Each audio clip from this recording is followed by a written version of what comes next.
जय हिंद दोस्तों, स्वागत है आपका हमारे YouTube चैनल पर। आज हम देखेंगे बौद्ध धर्म से संबंधित महत्वपूर्ण PYQs। इसके पहले बौद्ध धर्म से संबंधित हमने टॉपिक को डिस्कस किया था। इस वीडियो को देखने से पहले आपको उस वीडियो को देखना है, वहाँ से आपको थ्योरी पोर्शन अपना कवर करना है, कॉन्सेप्ट क्लियर करना है। इसके बाद आपको इस वीडियो को देखना है। यहाँ पर विभिन्न एग्जाम्स में पूछे गए पिछले साल के PYQs हैं, उनको शामिल किया गया है। तो इस वीडियो को लास्ट तक देखें, ये बहुत वीडियो इंटरेस्टिंग होने वाला है और आपके एग्ज़ाम के लिए बहुत ज़्यादा बेनिफिशियल रहेगा। तो वीडियो को ध्यान से देखिएगा।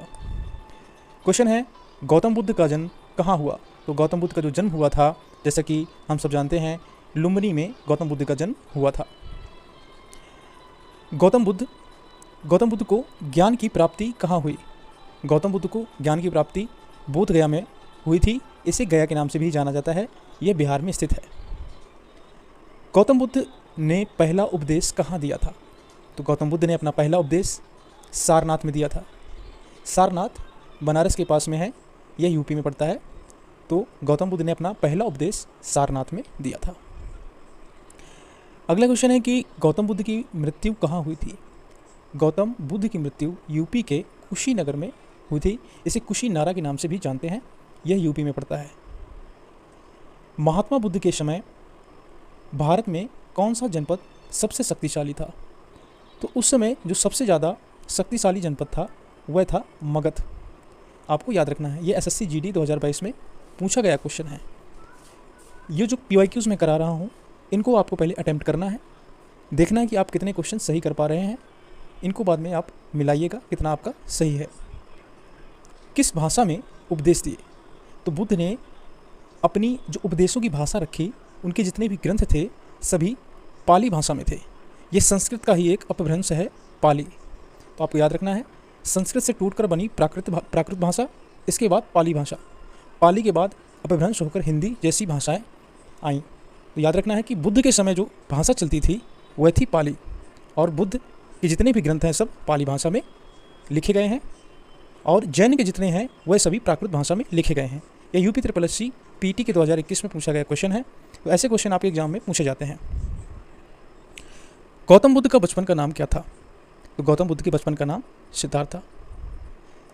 गौतम जो यहाँ पर दिया गया कि बौद्ध धर्म के त्रिरत्न कौन कौन से हैं? तो बौद्ध धर्म में त्रिरत्न के बारे में चर्चा की गई है। त्रिरत्न हैं, जैसा कि हम सब जानते हैं, बौद्ध धर्म को बुद्धम संघम धम्मामि के नाम से जाना जाता है। यानी इनके जो 3 रत्न हैं वह हैं बुद्ध यानी टीचर, संघ और धर्म। ये हैं आपके बौद्ध धर्म के 3 रत्न। तो इसका जो ऑप्शन ए है वो सही हो जाएगा। फिर क्वेश्चन दिया गया है कि बौद्ध धर्म की स्थापना कब हुई? तो बौद्ध संघ की स्थापना जो की गई वह आपके बुद्ध के कब हुई थी? बुद्ध के जीवन में हुई। बुद्ध के जीवन में बौद्ध संघ की स्थापना हो गई थी। तो यहाँ पर आपका ऑप्शन ए सही हो जाएगा। फिर दिया कि बौद्ध धर्म के अनुसार दुख का कारण क्या है? तो बौद्ध धर्म के अनुसार दुख का कारण तृष्णा बताया गया है। हमने जो इस टॉपिक पर आधारित वीडियो कराया है वहाँ पर हमने सब चीज़ें डिस्कस की हुई थी। तो आपको उस वीडियो को अवश्य देखना है। उस वीडियो का लिंक इस वीडियो के डिस्क्रिप्शन में आपको मिल जाएगा। तो सबसे पहले आपको उस वीडियो को जरूर देखना है। तो ऑप्शन सी तृष्णा सही आंसर हो जाएगा। बौद्ध धर्म जो है उसकी जो संगीतियाँ हुई हैं उनमें पहली बौद्ध संगीति कहाँ हुई थी? टोटल 4 बौद्ध संगीति हुई थी, जिनमें से पहली बौद्ध संगीति आपकी राजगृह में हुई थी। तो आपको मैं थोड़ा सा यहाँ बता देता हूँ। राजगृह में पहली बौद्ध संगीति हुई, इसके बाद वैशाली में दूसरी बौद्ध संगीति हुई, फिर आपका पाटलिपुत्र में तीसरी, और फिर यहाँ फिर आपका आता है कुंडलवन जो कि कश्मीर में पड़ता है, वहाँ आपका चौथी बौद्ध संगीति आयोजित की गई थी। तो इसका आंसर हो जाएगा प्रथम बौद्ध संगीति राजगृह। ये ग्रुप डी में पूछा गया क्वेश्चन है। ये जितने भी क्वेश्चन है सब PYQs हैं। फिर है कि द्वितीय बौद्ध संगीति का आयोजन किस स्थान पर हुआ था? तो द्वितीय बौद्ध संगीति का जो आयोजन है वह अभी हमने पीछे डिस्कस किया है, वैशाली में हुआ था। तीसरी बौद्ध संगीति का जो के समय शासन में कौन था? उस समय शासक कौन था तीसरी बौद्ध संगीति में? तो अशोक जो थे उस समय शासक थे तीसरी बौद्ध संगीति के समय, और ये 250 BC में ये हुआ था। शासक थे आपके अशोक। और जो यहाँ पर जो स्थान था वह था पाटलिपुत्र। ठीक है, तो आगे बढ़ते हैं कि चतुर्थ चतुर्थ बौद्ध संगीति का आयोजन किसने किया था? तो चतुर्थ बौद्ध संगीति का आयोजन कनिष्क के शासनकाल में हुआ था, ये आपको याद रखना है। चतुर्थ बौद्ध संगीति कहाँ आयोजित हुई? तो यह कश्मीर के कुंडल वन में हुई। कहाँ पर हुई? कश्मीर के कुंडल वन में इसको आयोजित किया गया था, कनिष्क के शासनकाल में। बुद्ध का सबसे प्रिय शिष्य कौन था? तो बुद्ध का सबसे प्रिय शिष्य था आनंद। राहुल जो था उनके पुत्र का नाम था, और ये उपगुप्त उनके समकालीन थे। और जो अशोक हैं यह तृतीय बौद्ध संगीति के समय शासक थे। इन्होंने ही सांची स्तूप का निर्माण करवाया था, और सारनाथ का जो स्तूप है अशोक ने करवाया था, आपको याद रखना है। फिर कि बुद्ध के पिता कौन थे? तो बुद्ध के पिता थे शुद्धोधन। शुद्धोधन बुद्ध के पिता के नाम था।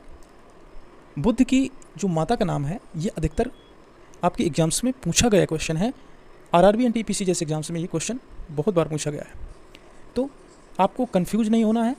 महामाया जो है बुद्ध की माता का नाम है। गौतमी जो थी वह उनकी मौसी का नाम था, तो आपको कंफ्यूज नहीं होना है, महामाया उनकी माता का नाम है।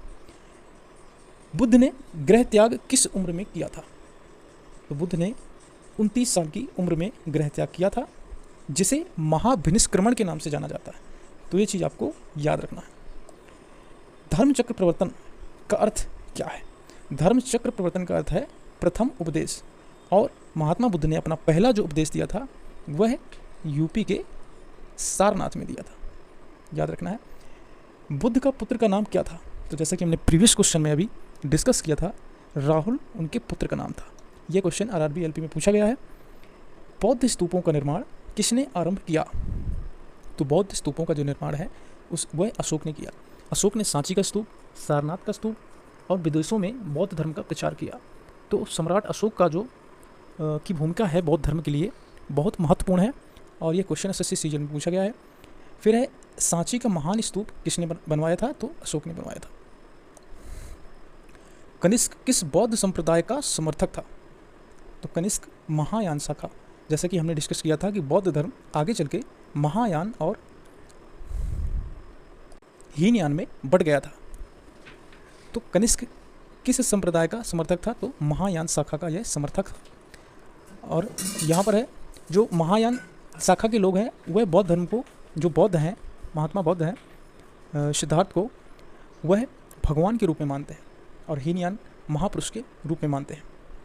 फिर दिया गया है कि बौद्ध ग्रंथ विनय पिटक किस विषय से संबंधित है? तो संघ के नियमों से संबंधित है। बौद्ध धर्म में संघ का अर्थ है, तो संघ का अर्थ होता है साधुओं का समूह। महायान और हीनयान में विभाजन कब हुआ? तो इसका जो विभाजन है वह द्वितीय संगीति के बाद हो गया। बौद्ध धर्म का प्रमुख उद्देश्य क्या है? तो इनका प्रमुख उद्देश्य है निर्वाण की प्राप्ति करना, मोक्ष की प्राप्ति करना। अपदीपो भव किसने कहा? तो यह गौतम बुद्ध ने कहा था।